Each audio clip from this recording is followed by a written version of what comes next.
जब आप जावास्क्रिप्ट के अंदर प्रोजेक्ट्स करना शुरू कर देते हो तो एरे जो है आपके बहुत अच्छे दोस्त बन जाते हैं, क्योंकि कोई भी प्रोजेक्ट बिना एरे के कंप्लीट नहीं हो सकता जावास्क्रिप्ट या टाइपस्क्रिप्ट के अंदर। तो आज की इस वीडियो में मैं आपको बहुत ही सिंपल दो मेथड्स बताऊंगा प्रैक्टिकली करके, जिसे कहते हैं पुश और पॉप।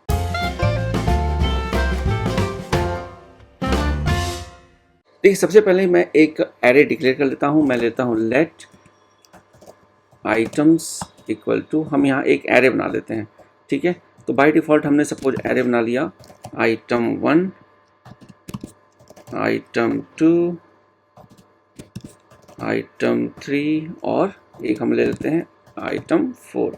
तो हमारे पास बेसिकली एक एरे है जिसका नाम है आइटम्स। अब इसको मैं कंसोल करके दिखा देता हूँ आपको, कंसोल डॉट लॉग आइटम्स। ठीक है, तो यहाँ आप देख सकते हो राइट साइड में कंसोल के अंदर ये 4 आइटम 1 2 3 4 आ गए। अब देखिए, पुश एंड पॉप क्या होता है, बेसिकली लीफो पर बेस्ड होता है। स्टैक के अंदर लीफो का मतलब होता है लास्ट इन फर्स्ट आउट। इसका क्या मतलब होता है, जैसे आप टिकट लेने जब काउंटर पे जाते हो तो जब भी मान लो भीड़ लगी होती है तो आपको लास्ट में लगना पड़ता है। तो बिल्कुल उसी तरीके से जो हमारा पुश और पॉप जो है एरे के मेथड्स, वो लीफो पर बेस्ड है। मतलब कि जब आप एंट्री करोगे एक एरे के अंदर तो सबसे लास्ट में एंट्री होगी, और जब पॉप करोगे तो वो सबसे लास्ट से ही बाहर निकलेगा। फॉर एग्जांपल, यहाँ पे सपोज हमारे पास 4 आइटम थे। अब मैं एक आइटम ऐड करना चाहता हूँ, तो मैं क्या करूँगा, आइटम्स डॉट पुश। ठीक है, तो यहाँ देखिए हम पुश मेथड यूज कर रहे हैं। पुश के अंदर हम क्या लिखेंगे, ऑलरेडी 4 आइटम था, हम लिखेंगे आइटम 5। ठीक है, अब ये आइटम 5 हो गया, फिर मैंने इसको कंसोल डॉट लॉग कर दिया और आइटम्स कर दिया।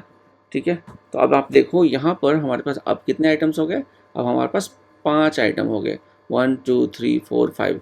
तो इसी तरीके से हम क्या कर सकते हैं, मल्टीपल आइटम्स ऐड कर सकते हैं, 1 2 3 4 5।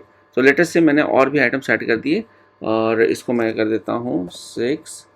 ठीक है, ये 7 हमारे पास हो गए, 8 9 और 10। तो टोटल मेरे पास 10 आइटम्स हैं।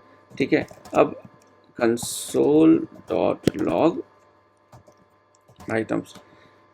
अब देखिए यहाँ पर हमारे पास 10 आइटम है। अब मैं पुश मैंने तो कर दिया अपने कोडिंग के अंदर, programming depending on the requirement. अब सपोज मुझे लास्ट के आइटम को निकालना है जो सबसे लास्ट में है, तो इसके लिए हम सीधा क्या करेंगे, हमें सिर्फ लिखना है आइटम्स डॉट पॉप। ठीक है, POP पॉप, हमने पॉप कर दिया। अब हम कंसोल डॉट लॉग आइटम्स करेंगे तो वो देखते हैं क्या होता है। अब हमारे पास 10 थे पहले, अब हमारे पास सिर्फ 9 एलिमेंट्स रह गए। ये देखिए, तो लास्ट का जो 10 था वो यहाँ पर हट गया, चला गया, हमने हटा दिया। कैसे, यूजिंग पॉप मेथड। तो इस एग्जांपल के थ्रू हमने समझा कि पुश और पॉप मेथड्स क्या होते हैं, कैसे एरे के साथ काम करते हैं और फ़ायदा क्या होता है।